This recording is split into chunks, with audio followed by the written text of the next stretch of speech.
Hello, I'm Matthew Ferrara, and this is The Student Voice. Today we are here with Mike Hopper. Besides leading an incredibly interesting and successful life, he is also the son of our very own automotives teacher, Mr. Hopper. Mike, it's great to have you here. Thanks for having me. So I want to start it off by saying I've heard from your father that you're involved in a range of things from government, sports management, and he also tells me that you're friends with a couple of rock stars, so it sounds like you're an extremely interesting person. What is your actual job title? What is it that you do? So I'm currently the CEO of my own company. I do consulting within the sports space right now, so teams, leagues, governing bodies, advising them on how to solve their biggest challenges. Wow. And I understand that you only recently started a company. It's called Advanced Brand Consulting. Awesome. I've been at it for a year now. For a year. And what made you realize that it was the right time to start your own company? What made you realize you wanted to be the CEO of your own company? So I was working for a tech company. It was basically building a Facebook model for sports news last year. And in the middle of November, they ran out of money. So I was in a position where I needed to figure out what my next move was going to be. Holiday season's a difficult time to find full-time employment, so I decided I'm going to start my own company. And I went out and just started trying to find new projects and new business and growing it from there. That's awesome. Now, what is your ultimate goal with Advanced Brand Consulting?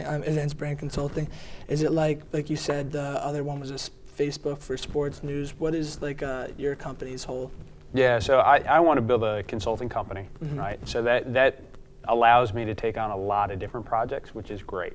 So that could be advising a sports league like Major League Baseball on their international development strategy, to advising a particular person that wants to achieve a certain stature in sports. So if they want to be president of the International Olympic Committee, or they want to be president of a specific sport federation, there's people they need to meet, there's events they need to go to, there's manifestos that they need to create about how they would take on the challenges of that organization.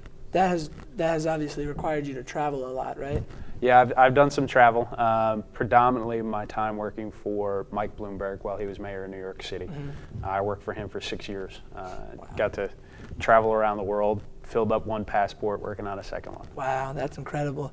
Now, has your career turned out exactly how you expected, or has it just gone, because I know you said it was kind of just off the cuff that you started this company. I'm sure you've had some thought in it. But is it exactly how you expected, or definitely not at all how you expected? No, I mean, for me, the one thing I always wanted to do, kind of going through high school and into college, was work for the Yankees. Wow. And I was fortunate to do that as my first job out of college. That's incredible. It was an amazing experience. I worked for him for 3 seasons. I did media relations for him. I did community relations for him. And then part of my responsibilities there was taking care of the VIP guests that would come to the stadium. Oh, well, that's probably the coolest job there, right? It certainly was. It was a lot of stress, but it was pretty cool. And that was the only thing I ever wanted to do, was work for the Yankees. So after 3 seasons of working for them, I was given the opportunity to go work for Mayor Bloomberg. And from that point on in my career, it's just kind of been whatever happens to come next, that's what I'm going to tackle. Well, New York, I mean, I personally love it. I think it's the greatest city on the planet. What was it like working in New York, that great metropolis, and for a mayor like Mayor Bloomberg, who was a huge personality? Yeah, I mean, the thing it taught me most was about all 5 boroughs in New York City, right? I got out of Manhattan. It was great. I was living in the Bronx at the time, but it got me around the city and to really understand how this city comes together and how it's comprised and how each neighborhood kind of impacts the other one. So that was the most interesting part about working for the government of New York City. Then on a global scale, I mean, just the cultures are fascinating, right? We did a trip to Singapore when New York City was bidding to host the 2012 Olympic Games.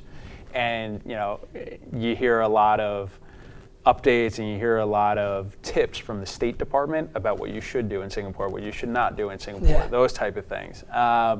But then you get on the ground and you have such a unique experience. It's so much different. I would say the same thing about our trips to Beijing and Shanghai and really anywhere in the world. Just to get on the ground and experience it was great. And in my position, running Mayor Bloomberg's advance team, I usually got there about three or 5 days ahead of him, depending on the size of the trip. And I got to travel with the NYPD and the security detail. So we always made some time to have fun. So you were definitely an expert by the time Mayor Bloomberg arrived, right? Yes, that's exactly right. Well, we're going to take a quick break, but when we return, we'll be hearing about Mike's college experience. Stay tuned. This broadcast is brought to you in part by Positano Pizza, the finest Italian cuisine and pizzeria. Show us your Wayne Hill student ID to get 2 slices of pizza or a bowl of pasta, plus a drink for only $5. Welcome back to The Student Voice. We're here with Mike Hopper talking about his college life. So, Mike, being a senior, I'm already having all the stress of college, making my decisions, applications. It's been a horrible time for me. But you've already gone through your college experience. Could you just give us like a quick rundown of what your college experience was like from start to finish? Yeah, sure. So in high school, I played baseball. I had a real passion for sports and for business. I realized I was never going to make a career playing professional baseball, but I wanted to work in sports. So that was a decision I had made early on. I did my freshman year of college at Ramapo. It was a decision my family and I had made together that stay close, get all the core requirements out of the way, and really start to decide what I wanted to do for my career. Then I transferred down to St. Leo University, which is outside of Tampa, Florida. Mm-hmm. They lured me down there with a couple things. They had connections with the Yankees, which was perfect for me. Definitely. They had a golf course and they had an outdoor pool.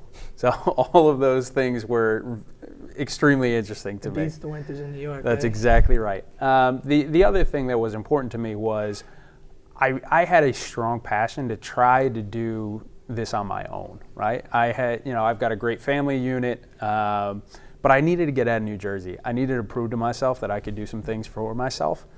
So I needed that space. So it was important to me to get down there and kind of prove myself. That's awesome. Now, would you say that your major in college drastically affected where you are now, or is that it was better to have like more of a broad reach in college so that after college you could really find yourself in any industry? No, for me, it was more the first part of that. I knew I wanted to work in sports, so my major was sports management.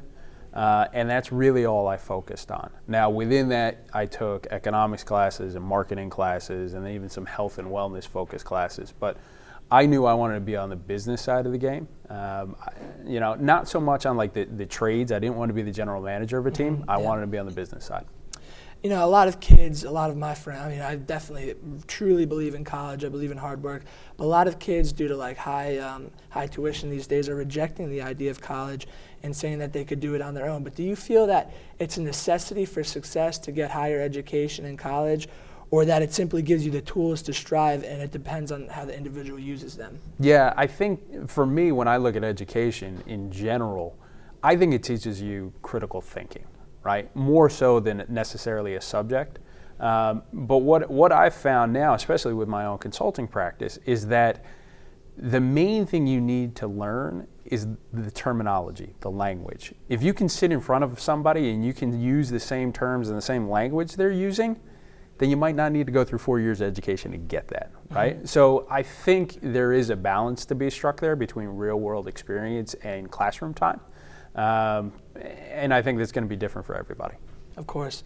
And what would you tell our students who want to know what the most important part of college is? Like, what is something that isn't required out of us, but we should definitely do in college? I think really take the time to meet as many people as you can, right? And I mean that from your classmates in college, because you never know what they're going to go on and do in their lives, right? To the faculty, to the people within that community, because I think it's been said many ways, but the more people you know, the more connections you have, greater chances are success, right? You want to put yourself in a position to achieve something. So if you're prepared and you've got a good network of people, you've got a better chance at success. Well, you've heard it, kids, networking. When we return, we'll be hearing about Mike's life after college and all that hard work that came with it. This broadcast is brought to you in part by Right Way Driving School. If you want your child to learn to drive the correct way, then there is only one way, the right way. Right Way Driving School, where safety is always our #1 concern. We're back with Mike Hopper talking about his post-college life. I'm Matt Ferrara, and you're watching The Student Voice. So, Mike, what was it like your first day out of college? It's probably a surreal experience. Was it great to enjoy the relaxation, or were you already on the grind to achieving your ultimate goal? So during my senior year of college, I got an internship with the New York Yankees during spring training. I worked in their media relations department during spring training, and my boss at the time, I knew that they might have an opening in New York. So this was April of my senior year, March of my senior year. And I told my boss at the time, I said, listen, if you have a job open in New York, I'll be there the day after I graduate. And we continue to talk over the next couple of months, and sure enough, a entry-level position in the media relations department with the Yankees was offered to me. Now, I needed to uphold my end of the bargain. So I walked in my graduation ceremony, I jumped on a plane, and the next day I was at Yankee Stadium to start my career. That is an incredible story. My next question was going to ask you how the tough job market affected you, but you were lucky, but I don't think it had much to do with luck. It seems like you're a hard worker and you were a man of your word. You literally hopped a plane to New York the day after. No celebration at all, actually. No, you just got right down there, huh? Yeah, my family had come down. They had driven down from New Jersey to be there for the ceremony, and they actually got back to the area after I did. Wow, Yeah. You beat them there. So would you say you had any secret tips or tricks you would like to give some of our students about nailing a job interview or how to do well working on a job or anything like that? Yeah, I mean, I think internships are extremely important, right? And do as many as those as you possibly can. I'm happy to see that it's changing a little bit where there's more paid internships than working for free. That makes things a little bit easier. But once you get your foot in the door, stay there, right? Work hard. When I was interning with the Yankees, it was early mornings and late nights, and that's all I did during that internship because I knew that's what I wanted. And you got to be aggressive with it, right? The way I got the internship with the Yankees was the sports management professor at St. Leo gave me the business card of the general manager for the minor league team in Tampa. And he said, "We think they've got internship opportunities, call them." I called him or emailed him twice a week regularly. I just harassed him. And when I was home on Christmas break my senior year of college, he called me and said, "Here's the deal. You leave me alone, I'll give you a job with it. I'll give you an internship." And that's what it took to get that job. What was it like working for the Yankees? Because I always think about that. Like, you have these dreams, and like you said, that was your childhood. Like, I think that's a great dream for any kid. To work for the Yankees, I think the greatest baseball team on the planet. I'm glad to hear that. But what was it like when you got there? Like, was it everything you hoped for? Was it even greater? Was it surreal? Like, what was it like walking into this? Did you ever deal with it? You'd have to be at the games a lot, obviously. Yeah, I was right? at every game. Yeah, what was that like? So, little starstruck at the beginning, Yeah. right? I mean, these were the core 4 years with Jeter and Rivera and everybody. Yeah, So the prime time. yeah, exactly. Certainly a little starstruck, but quickly realized that this was my job. It wasn't fun, right? So when I had to go to the clubhouse and ask one of these guys for an autograph for a ill child or for a fundraiser or those type of things, I wasn't there to talk. I wasn't there to do anything else. I just went and did my job. And the players respected that. They understood that when I came to the clubhouse, it was on work purposes only, right? So the first year doing media relations with them, amazing experience, right? I mean, just learning the ropes and getting to understand the industry and meeting different people. Then I transitioned to the community relations department, which at the time was reporting directly to George Steinbrenner. So that was a different set of interesting experiences working for George. But during those second 2 years, I started to understand that I wanted a career in sports and not just a job with the Yankees. So while it was extremely interesting, and there's probably no other team I would rather work for, I knew that it wasn't the final place for me either. Salary came into it, hours came into it, right? All those type of things. So an amazing place to start. I couldn't have got any better experience, but I also understood there were other things I wanted to accomplish. Awesome. Come back next to hear about all the success Mike has been having and how he handles it. Please return to the Student Voice. This broadcast is brought to you in part by Tri-County Irrigation. From service to installation, we will take care of all your irrigation needs. Remember, a green lawn is a healthy lawn. For more information, you can call 973-696-0121. I'm Matt Ferrara, back talking with Mike Hopper about all the extraordinary experiences and success he's had.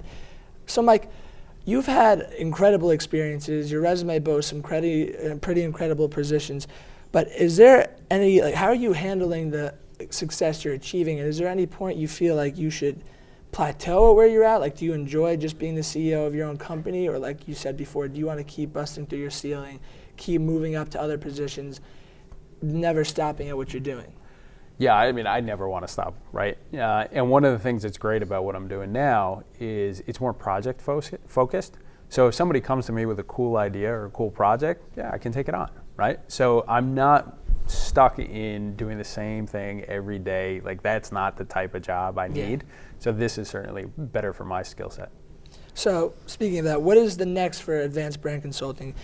Do you guys have any different facets of the industry you would like to go into? Anything that you would like to start getting involved in that you guys aren't already involved in? Yeah, a lot of the projects I'm doing in sports could translate to the entertainment industry. So we'll take a look at that type of area, and also the political focus, right, to see if there's more that can be done in that area. Awesome. When you work with governments, are you working more on the political side or more on the economic, business side of the government? So it's a little bit of both, right? Because they're so closely tied. Yeah. I want to talk to a specific government about hosting an event. So there's the economic development and there's the tourism pieces of it on the business side. But then you've also got to understand the ambitions of that certain elected official and what they want to portray to the world as their strengths, and understand if hosting a major event or bringing a major league franchise to their market will help them achieve those goals. And when you do that, do you find that a lot of these countries, like wherever the cities, are they open to it? Because I saw your video of you in Mexico City. I've seen you all over the world. Do a lot of these places encourage it for obvious reasons like economy, or some of them shy about it? Because I know some places don't like to have the stadiums or whatever. Yeah, it varies by market for sure. But the biggest thing is getting to an understanding of what the goals of that community are, right? If they've got health and wellness or child obesity goals, those can be solved by a different type of sports programming than a major league franchise would serve, right? So you mentioned Mexico City, who I'm doing work with, and one of the questions they have is about reputation, right? Mexico has a certain reputation throughout the world, which may or may not be correct.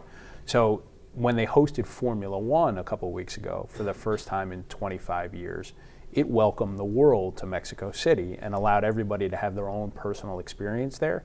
And then they become the brand advocates that take that back to their communities and say, well, no, this is what I experienced in Mexico City. That's incredible. That's a very interesting field of work, because it varies every situation you're in, especially all over the world by culture, all stuff like that. Absolutely. So another question, what profession other than the one that you're working in right now would you have liked to have had? Other than being a professional baseball player? Yeah. Feel free to go really out there. No, I mean, from seeing politics and early in my life, I think an elected official would be an interesting career at some point. I like the way that Mike Bloomberg did it, where he spent all of his own money, so he wasn't necessarily beholden to anybody. Yeah. I actually didn't realize how independently wealthy he was until the other night when I saw his net worth. It was like $41 billion. I was like, whoa. Yeah. All right. But do you feel like you're going to probably get involved in politics at some point? Because I feel like that's something everyone could usually do later in the game. You wouldn't have to. I mean, obviously you already have your foot in the door, but you don't have to get started until very much later. Yeah, I don't know. We'll see where it goes to. Right now I'm enjoying building a company. Like I said, I'm a year into it. And the different opportunities that come to me nearly every day are really interesting. So finally, like you said before, you got to deal with the VIPs, you got to deal with all these different people. What is the best, most crazy story you could tell us about the experiences you've had in this industry? Like one that knocks it out of the park, one that's like so surreal that I wouldn't even believe it. About famous people, whatever. I hear you're friends with Bono. Anything you could tell us. You said you've watched snowboarding in Times Square, which is incredible. What is the craziest thing you've seen? You mentioned Bono. I'll give you that story first. Mike Bloomberg happened to be traveling in Ireland on the date of Bono's birthday or close to it. And they knew each other because they're really big into global causes. So whether that's fighting AIDS or fighting cancer or those type of causes. So they had a familiarity with each other. So we reached out to Bono's people. We found out that Bono was having a birthday party at his house that day because his daughter's birthday is the same date as his. And Mayor Bloomberg was invited to attend the birthday party, which meant I got to tag along, which was amazing. Being at Bono's house for his birthday party, hearing new songs off a album that had yet to be released was a pretty incredible experience. That's awesome. Well, that was truly an incredible story to hear. One thing I hope all of the peers have taken away from this is that the value of hard work and determination is wildly important. Mike is proof of that sitting right next to me right now. Hard work has taken him so far, and like he said, it's going to continue to take him completely different new places. So I'm at Ferrara here with Mike Hopper saying have a great day on behalf of the Wayne Hills Television Department, and thank you for watching The Student Voice.